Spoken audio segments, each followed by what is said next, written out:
There's nothing wrong if you feel that you should have had more education, you would have been like Kamaraj, who did the most for education in Tamil Nadu, despite being himself completely illiterate. You see. So it is the feigning of great knowledge, like Karunanidhi calls himself Kalanger, and Sonia to Gandhi for some time at least till I exploded it, passed off.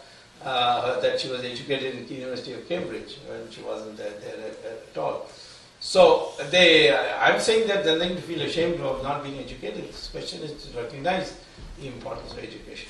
So in fact, when the Chinese leaders, much to the surprise of everybody, accepted my plea that Kailash and Mansarovar route should be reopened, which the communists had closed.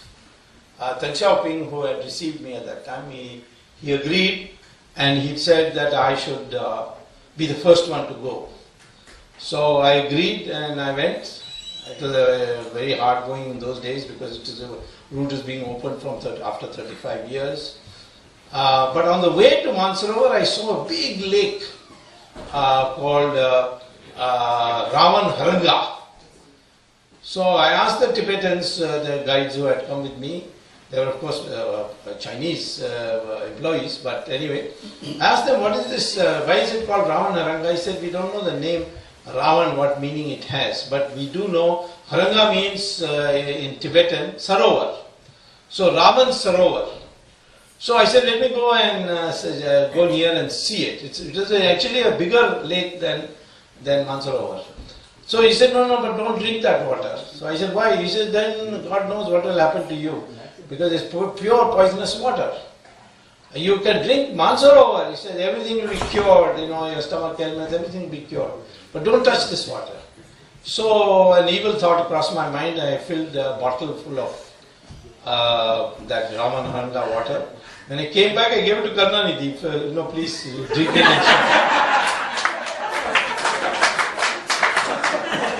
So I'm saying that all these myths, you see, and people don't understand the power of religion in our country. One day Karunanidhi got angry with me saying that that Swamy says in Supreme Court, Rama Setu. How is it Rama Setu? Did Ram build it?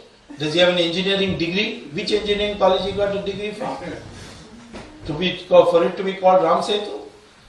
Next day he fell ill and he was admitted to Ramchandra Medical Hospital. So I wrote to him saying that at least he has got MBBS, engineering.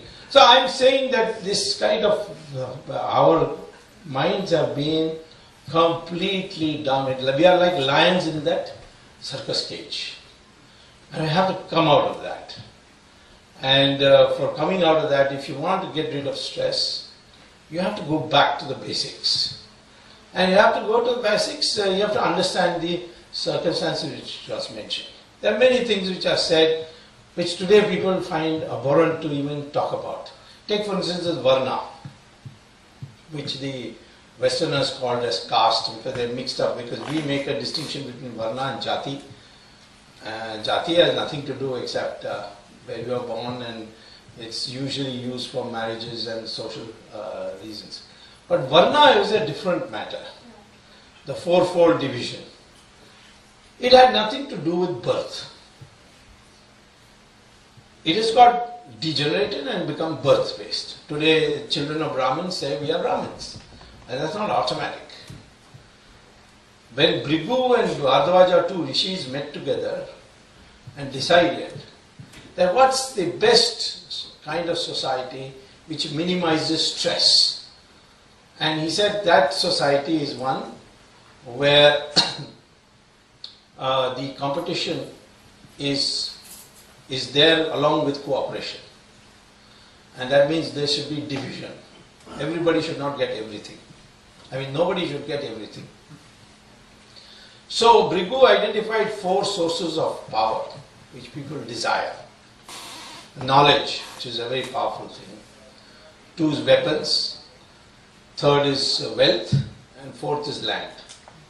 So these 4, he said that if somebody has all of it, then there will be stress in society. So let there be division. Those who have knowledge will not have weapons, will not have wealth, will not have land. Those who have weapons cannot make policy.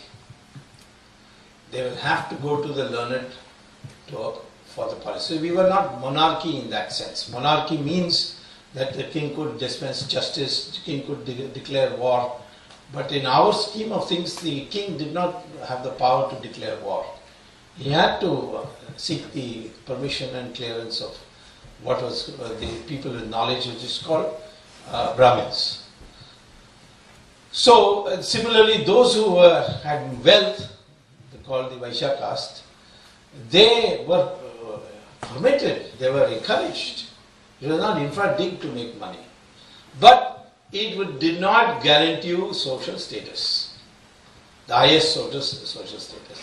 The highest social status was given to the person who had knowledge, who was a knowledgeable person, who was an educated person, and he was a rishi.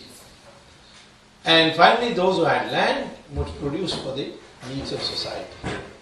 There was a provision for pushing out of society those who committed some social crime.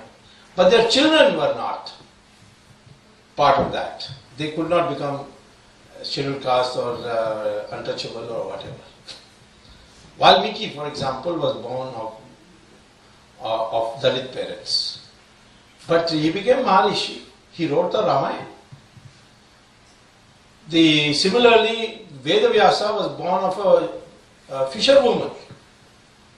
And he became Maharishi and he wrote the Mahabharata. So the Mahabharata and Ramayana were not written by Brahmins. And then Vishwamitra was Rishi of Rishis. And he was born in a Kshatriya family. His father and mother were Kshatriyas. Kalidasa was a hunter. Ravan was a Brahmin.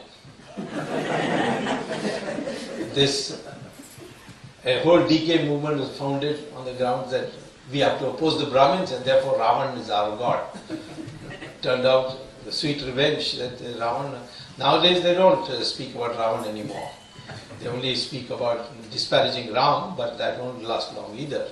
Because in the end, Karunanidhi will have to say Ram Naam Satya Hai. So, anyway, the fact of the matter is that this was the original system.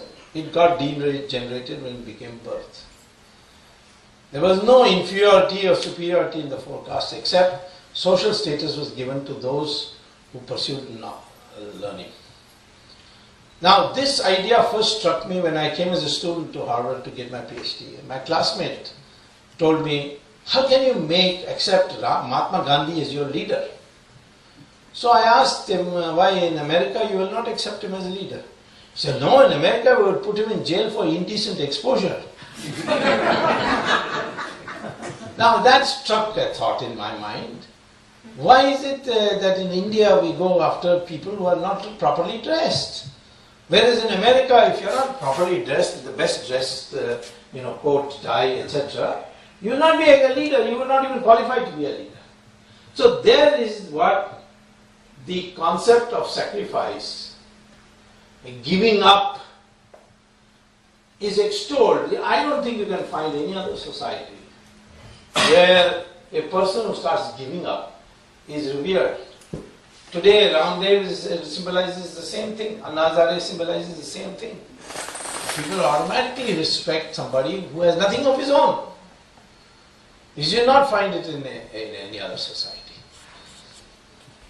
So, therefore, this globalization which is leading to greed, which is leading to corruption. Corruption's root is greed.